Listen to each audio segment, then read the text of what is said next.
scared for my life. Nobody should go through this. Nobody should be able to feel that in school. Students run for their lives as a gunman opens fire from inside a Texas classroom. It's like instinct. You're scared, you're traumatized, so you're running as fast as you can. 10 lives lost, 10 others injured, and those who survived say they are now living in fear. It's been happening everywhere. I've always kind of felt like eventually it was going to happen here too. Really scary. Really scary. Thank you for joining us tonight at 6 o'clock. I'm Doug Dunbar. And I'm Kaylee O'Kelly. Chaos, fear, and for some, overwhelming grief. This latest school shooting happening around 8 this morning at Santa Fe High School in Galveston County, about 30 miles southeast of Houston. We get a look at the suspect this evening. He is 17-year-old Demetrius Pagorchis, a student at the school. He tonight is in custody. There is talk of a possible accomplice as well, someone who's been questioned through the day by police and investigators.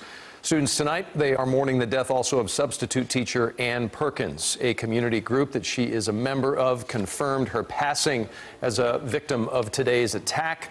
We have team coverage tonight from the scene in Santa Fe, which, if you're unfamiliar with the area, is right off of Highway 6. Just before you get into Galveston, we'll talk to Brooke Rogers in just a little bit, but we're going to begin this evening with Omar Jimenez, who is live for us tonight in Santa Fe with up-to-the-minute information. Omar?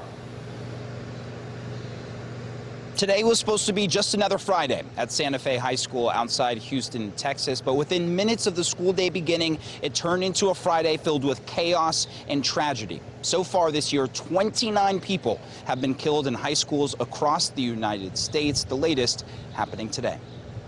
Still have several more shots. He's actually shooting. He's in the art room. We got shots fired right now, guys. We need all of you. Officials say that 9 students and 1 teacher are dead after 17-year-old Demetrios Pagorchis allegedly walked into an art class at Santa Fe High School in Galveston County, Texas, and opened fire. Witnesses describe running from the school when they heard gunshots. I was scared for my life. A teacher was telling us to go, go, go, and then, it's like instinct. You're scared, you're traumatized, so you're running as fast as you can. One student saw the shooter in a hallway just moments before. The kid that did it, I've talked to him before. He just snapped. He didn't seem like he'd ever do that. He doesn't really talk to very many people either. He keeps to himself. Officials say explosive devices were found at the school and in surrounding areas. Various different kinds of explosive devices have already been detected. One was a CO2 device. Another was a Molotov cocktail. And there are various other types of explosive devices that have been identified both in a home as well as in a vehicle. Governor Abbott said 10 other people were injured, 1 still in critical condition. Pagorchis and 1 other person are in custody. Now, we heard from the FBI just moments ago saying that they, along with the ATF and other public safety officials, are still scouring what has become a very large scene, including they are scouring this with SWAT teams, K-9 units, and bomb squads as well. Now, along with the state charges that this suspect faces, officials are now reportedly considering federal charges since bombs are considered weapons of mass destruction, and that falls within federal jurisdiction. The shooting suspect expected to make an initial court appearance within the hour. Reporting live from Santa Fe, Texas, I'm Omar Jimenez. All right, Omar, thank you for that. We appreciate it. Our team coverage continues tonight with our J.D. Miles, who joins us live from Santa Fe with a student who heard gunshots today.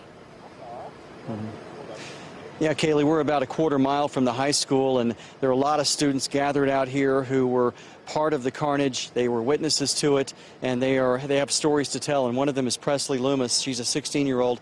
Presley, you actually heard the shots this morning. Tell us about it. So the fire drill got pulled when I was in chemistry this morning, so I thought it was a normal fire drill. So I walked outside. I left all my belongings in the school, including my phone.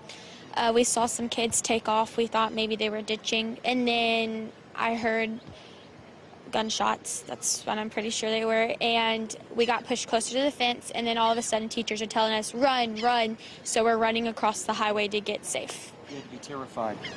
It is pretty nerve-wracking. I do admit that. And you knew some of the students who were killed. That has to be heartbreaking for you. I didn't know students were killed.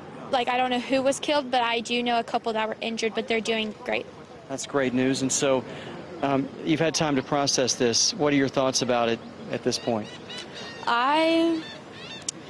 My heart just goes out to those people who were killed or hurt, and I think there needs to be some type of solution to it. Thank you so much, Presley, for sharing your time. Presley and her mom are going to head over to a vigil that starts in about a half hour here in town.